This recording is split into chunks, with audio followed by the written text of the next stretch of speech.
चंद्र आणि साप विकलाय का कधी? तर आज मला तो विकायचा योग आलता. तर पुण्यातल्या एका एजन्सीने महाबळेश्वरला छोटंसं इन्फ्लुएन्सर मीटअप अरेंज केलं होतं. त्यासाठीच आम्ही निघालो होतो. जाता जाता पाचगणीतल्या एका पॉइंटला थांबलो. त्याचं नाव काही माहित नाही, पण तिथून व्ह्यू मात्र भारी दिसत होता. आणि इथं पॅराशूट पण होते आणि त्यासाठीच तिथे एक फॉरेनर पण आलता.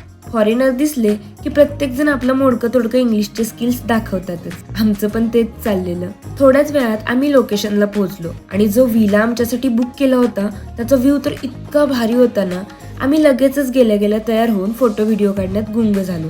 त्यानंतर मस्तपैकी सगळ्यांनी मिळून जेवण केलं आणि सगळे एकत्र जमले ते मेन कार्यक्रमाला, ज्यामध्ये बऱ्याच महत्त्वाच्या मुद्द्यांवर डिस्कशन झालं, जसं की सोशल मीडियामुळे समाजात होत चाललेले बदल आणि बरंच काही. त्यानंतर आम्हाला एक टास्क होता, ज्यामध्ये प्रत्येकाला 2-2 चिठ्ठ्या दिल्या व त्यात जी काही गोष्ट असेल ती विकण्यासाठी कस्टमरला कन्व्हिन्स करण्याचं स्किल दाखवायचं होतं. आणि माझ्याकडे काय आलं माहितीये का?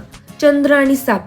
मला तर प्रश्नच पडला, हे काय म्हटलं नवीनच. मला तर काही सुचतच नव्हतं. मी तर अजून पण विचारच करतेय. तर तुमच्याकडे काय आयडिया असतील तर मला कमेंटमध्ये नक्की सांगा बरं का. भेटूया आता नेक्स्ट ब्लॉगमध्ये.